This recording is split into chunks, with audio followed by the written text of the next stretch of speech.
envolve as crianças, que são o tráfico de órgãos. Penso que é um tema bastante interessante para nós debatermos aqui, uma vez que, pelo que me parece, eu acho que é mais difícil para quem está no terreno como vocês e até para a polícia que faz a investigação descobrir ou tentar apanhar essas situações, mais do que os casos que foram relatados aqui pelos nossos colegas, porque muitas vezes eu acho que quando há tráfico de crianças acaba por ser muito mais difícil, sobretudo para o tráfico de órgãos, a polícia, não é? E quem está no terreno detectar esses casos. E a pergunta que eu faço é, tendo em conta que também penso que é um tráfico que está a crescer bastante, e queria perceber qual é o grau de dificuldade a nível de vocês no terreno e da investigação para detectar esse tipo de casos. É enorme. Peço desculpa, porque eu estou com bronquite e pensei que tinha posto a bomba antes de começar, não sei quem me deu. E pensei que ia conseguir, mas não vou conseguir sem alguns ataques da tosse. Desculpem, tive doente. E estou com repousão. É o possível. Respondendo ao colega, a polícia, nomeadamente a polícia de investigação, já não estou a falar tanto da GNR-PSP, polícia judiciária, serviços estrangeiros e fronteiras, diz-nos que são os casos mais difíceis de poder agir e de perceber. Primeiro, muitas vezes, como quem não está ilegal e este espaço na União Europeia que nós conhecemos, onde é possível esta mobilidade de famílias, é preciso perceber até que ponto é que nós vemos crianças que estão apenas com os seus, que poderão estar apenas com os seus familiares, ou crianças que foram trazidas e que estão a ser vítimas de tráfico. Isso é logo. E a polícia, que legitimidade tem, ou como é que pode fazer um tipo de intervenção para provar que há ali uma situação de exploração da criança? Okay? Porque muitas vezes estes fenómenos estão muito confusos e é muito difícil de destrinçar, porque os documentos que trazem já são falsos, porque os testemunhos das crianças são de medo e são aqueles que elas os mandaram ter, etc, etc. Muitas vezes a polícia ainda faz aproximações, porque há coisas que são crime e são. Uma criança não pode estar a ser explorada para mendigar, mas depois para ali e não consegue avançar. Aliás, no tráfico de seres humanos, o mais difícil é que a prova, em tribunal, da investigação, é o testemunho das pessoas. O tráfico de droga, a prova é droga também. No tráfico de pessoas, a prova é a pessoa. E quando a pessoa não fala, ou tem medo, ou não denuncia, ou tem um testemunho falso por receio, não há prova. Então, por muito que a polícia investigue e tal, chega-se a tribunal e depois nota-se 100 e tal sinalizações em Portugal no ano tal. 16 vítimas identificadas como vítimas. E uma condenação, por exemplo, em tribunal. Ok? Aí se vê a dificuldade de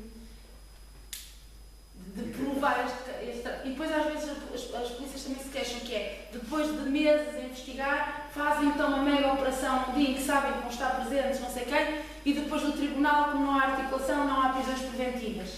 E as pessoas ficam à espera em liberdade. As pessoas, enquanto esperam em liberdade, é marcado o testemunho da vítima. A vítima vai testemunhar, deu tempo suficiente para ela lá de lá ir consultar em tribunal qual é o dia e estarem cá fora. E está na lei que, pela proteção de testemunhas, uma vítima de tráfico não tem de estar cara a cara com os agressores. Mas nós chegamos, a técnica que apoia, porque o tribunal é um sítio frio, de autoridade, e pode a pessoa às vezes até nem falar a mesma língua, é preciso intérprete. Ou quando há uma criança, é preciso ver se esta criança, onde está a família, quem vai ficar com esta tutela, onde é que esta criança poderá ser posta, com quem, etc. Isto tudo é complicado. E chega à altura de ir fazer o tal testemunho, seja um menor, seja uma vítima que está vulnerável, frágil, com problemas de saúde, e tem à porta, por exemplo, só para fazer pressão, as pessoas, não é de onde ela fugiu.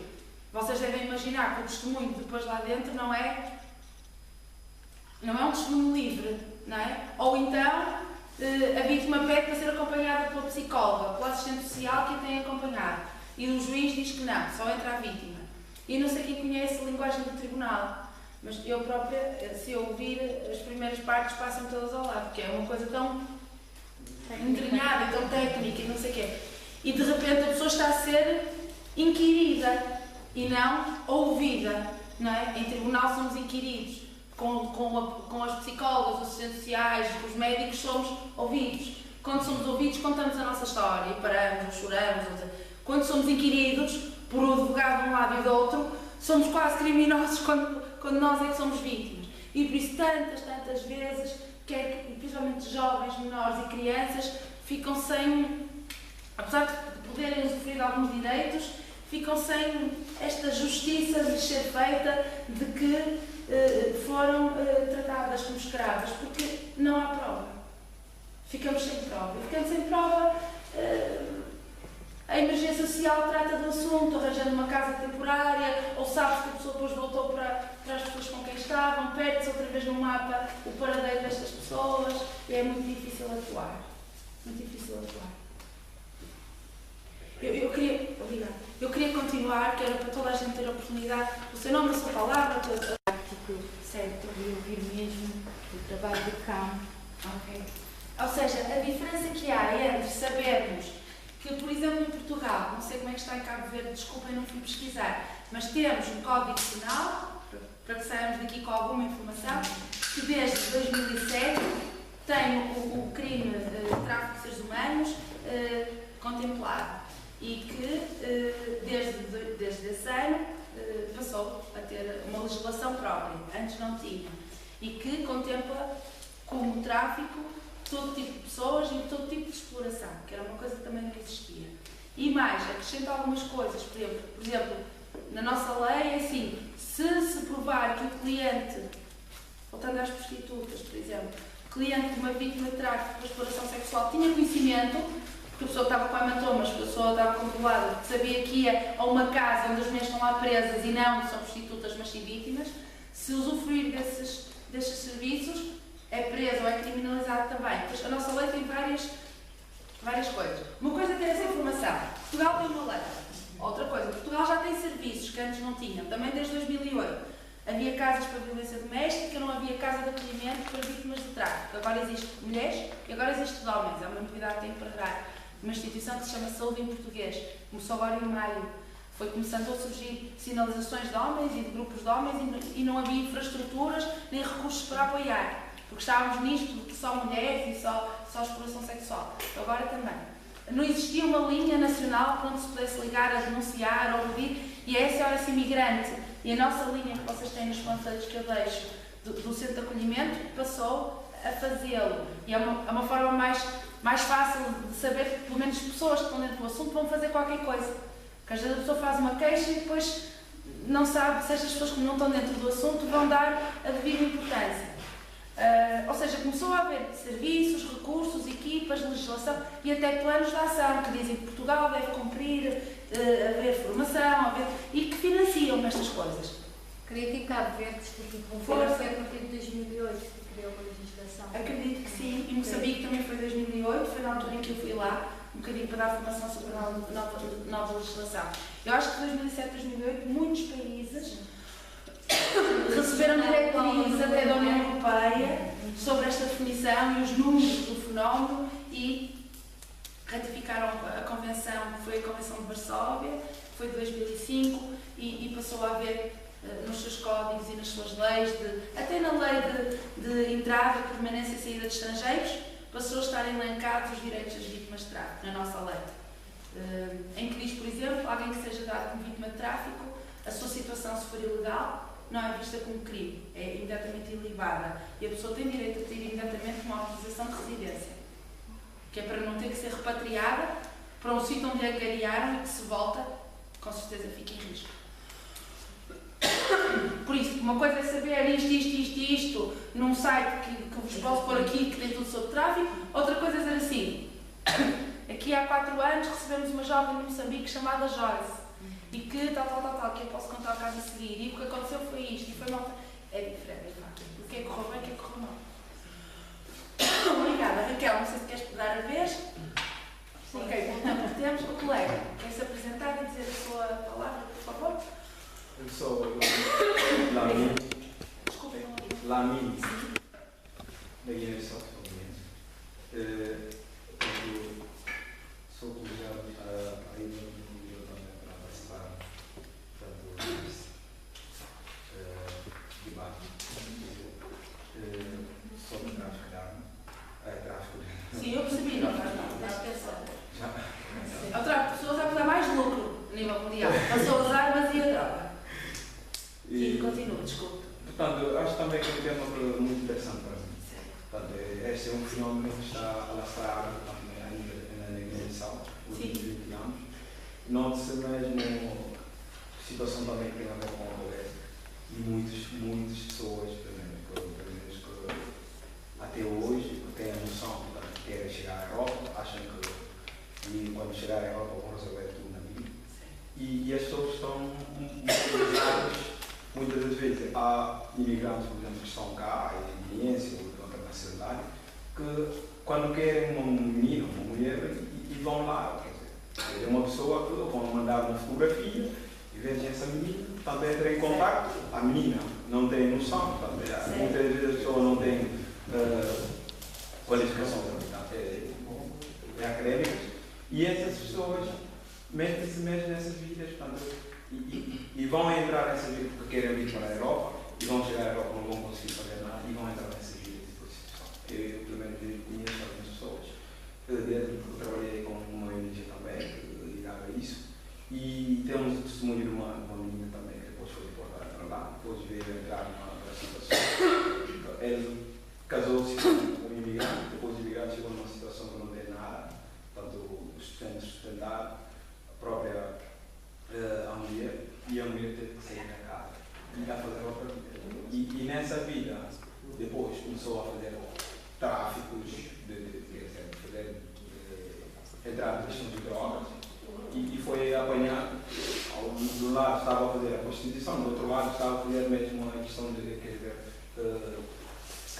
são crimes que muitas vezes associados, sim. Portanto, nisto foi apanhado, foi deportado mesmo para ele. E nós até estávamos naquele trabalho com pessoas ligadas à prostituição e entramos em contato com ela, e onde é que ela mesmo deu hoje, que se mostrou que fez isto e aquilo.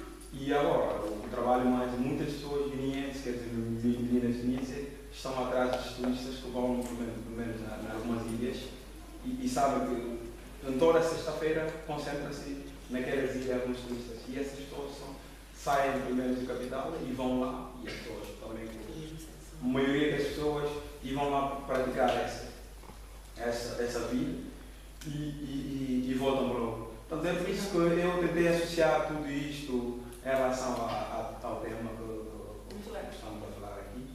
Eu acho que, e por outro lado também tem a ver com as crianças, que muitas vezes os pais que não têm, pelo menos, que não têm noção disto, portanto, e esses pais, a maioria dos muçulmanos, e mandam os filhos para, por exemplo, saem da Guiné e vão para Senegal, essas pessoas vão ler Corão, ou seja, são muçulmanos, têm que perceber uma coisa disto, e essas pessoas às vezes que são essas crianças que são traficadas do outro lado, portanto, acho que isso foi. Muito obrigada. E baseado naquilo que eu tenho aqui dando na matéria, se nós chegamos a noção que era tão próximo, e é sempre importante estar a. Ok. Vou ficar com a palavra proximidade, porque quando a gente diz que é próximo, é próximo. É próximo daqui, é próximo de estarmos a falar de ruas que se calhar são aqui próximas, é próximo de acontecer aqui em Portugal, não são nos filmes nem na televisão. Isso é muito importante. E são pessoas como nós. Não? E não são pessoas. Como assusta um bocado, agora por essa proximidade, realmente não estava tão bem assim. Muito bem. Obrigada. Eu sou Catarina e sou estagiária da comunidade, por isso é que vim cá à Tertúlia. Também, como ela, apesar de ser desta área, não estou a estudar Educação Social, por isso faço mais parte desta área, mas nunca me tinha debruçado tanto sobre o assunto. E também sinto um bocadinho de medo e dor nisto tudo que já falou. Como cidadã e não como profissional ainda, ou o que é que podia fazer se quisesse denunciar, mesmo só tendo 1 ou 2 indicadores? Denunciar alguém? Denunciar uma situação que achasse que podia ser tráfico. O que é que podia fazer aqui em Portugal? Polícia? Qualquer polícia ou uma polícia especial? Eu vou resumir. Isto foi só, não temos mais tempo. Isto para ficar na nossa cabeça. SOS imigrante. Pela simples razão, se eles não tiverem resposta, imediatamente reencaminham para a equipa multidisciplinar, que também é da HPF, que é da SIC. E esta equipa tem os números de telemóveis daquelas polícias a quem a gente às 3 da manhã, porque sabe que são os polícias de investigação do tráfico, liga e diz: inspetor-chefe, não sei o quê, está um caso, não sei o que mais, tal, e as coisas acontecem de facto. É o tal trabalho em rede. É só esse imigrante. A gente não quer dar o nome nem a cara, está com medo. Denúncia anónima. Eu vou deixar o PowerPoint, depois não sei se vocês conseguem fazer chegar a toda a gente pelos e-mails. Ou então depois faço eu isso, está bem? Porque tem aqui as informações todas. Denúncia anónima. Há um site que eu vou pôr aqui, OTSH, é uma coisa que existe em Portugal, vocês se calhar já conhecem, que é Observatório do Tráfico de Seres Humanos. Põe isto no Google, aparece logo, nem preciso pôr aqui o site. E lá tem, num cantinho, a dizer denúncia online anónima. Vocês clicam, aquilo remete-vos para o mar, ao Ministério das Polícias, da Administração Interna, e desencadeia uma investigação para aquelas polícias formadas nisto. Porque, por isso, há algumas formas que nós podemos denunciar, sem nos expor. Sim, o colega. Desculpem, que ainda nunca mais cheguei aí atrás. Não. Sim. Eu só queria começar a questão da prostituição como sendo um crime internacional. Do tráfico. Exato, do tráfico como sendo um crime internacional. Aqui há um outro problema. Que em Portugal, por exemplo, a prostituição pode ser crime, mas no outro país pode não ser crime. Ou ao contrário, não é? Ou ao Aqui contrário, não... pode também ter uma legislação diferente. As pessoas podem divergir. Também remete para o problema da aplicação da lei no tempo e no espaço. Exatamente. E por isso é que a União Europeia está sempre a mandar diretrizes a dizer o seguinte: vamos nos reger no que diz respeito ao tráfico pelo mesmo referencial, pela mesma legislação. Algumas são orientações que dão aos países, outras são mesmo diretrizes. Por exemplo, Portugal tem um mês, porque recebeu uma diretriz, todos os países receberam, que diz assim, no Código Penal não pode estar só para fins de exploração sexual, laboral ou extração de órgãos. Tem que passar a estar adoções ilegais, mendicidade, roubo, não. E isto chegou. E os países têm que cumprir. Porque queremos que todos, porque depois o caso é aqui, depois é julgado no outro país, queremos que todos, em conjunto... Mas aí o princípio da territorialidade também, ou seja, sendo o cidadão português, se for praticado no outro país, Portugal sendo o cidadão que é inerente... onde é que é julgado? É julgado no espaço de exploração. Ok. É julgado no espaço onde acontece a exploração, onde o crime está a ser feito. Obrigada. Desculpem, está bem? Eu gostava muito de vos dizer, vocês vão embora. Quem for sair porque não pode ficar, quem quiser levar um certificado de que teve esta sessão, se por favor me assinam, está bem? E levem as panfletos que quiserem. Qualquer coisa contactem-me depois destes contactos. Nada, obrigada eu. Obrigada. O colega, desculpe, finalmente. Sou português, Sim. galego, espanhol, afrancesado e europeu. O meu passaporte é europeu, já não é português. Sou psicólogo, faço terminado doutoramento, último mês. Como é que o colega se chama? Estudo processos de apoderação, Joaquim. Estudo também os imigrantes portugueses na região de Luxemburgo, no Luxemburgo e MS. Esta situação, a mim sugere-me a palavra exploração. Apenas. Este é um tema que dentro do seu doutoramento, do seu trabalho, tem vindo a trabalhar ou a tentar, nem por isso? Processos da aculturação, mais a aculturação e aprendizagem. Muito bem. O Luxemburgo, só para dar esta informação, caso não tenha passado pelas suas leituras, foi o segundo país onde foram sinalizados mais portugueses vítimas de tráfico. O primeiro foi Espanha, não só para partilhar, já que falou do Luxemburgo, primeiro foi Espanha, assim foi Luxemburgo. Só por curiosidade, não é? Sim, eu conheço esses casos. Pronto. Só se não saber que os homens são enganados pelos empregadores. Isso aconteceu e há de acontecer. Infelizmente. Ok, E qualquer ambas coisa. as partes, os casos de exploração sexual não conheço. Nem em França. A comunidade ali portuguesa é grande, é aqui no Luxemburgo. Em MS, não. Assim. Nada. Se alguma coisa que possa ter interesse da parte da nossa instituição, vou fazer a vontade. Obrigado. Não vou deixar o jovem falar, porque senão não temos tempo, estamos quase às 5 horas. Desculpe, jovem. O jovem já falou, ainda bem, mas já falou muito. Olá. Olá, chamo-me Luísa Pronto, pegando no exemplo que deu há pouco das enfermeiras, pronto, leva que pronto, deixe de ser a pobreza, a falta de informação, não é? A ser o conjunto, o universo, as características que, pronto, que identifiquem que pessoas propensas a serem, portanto, levadas para esse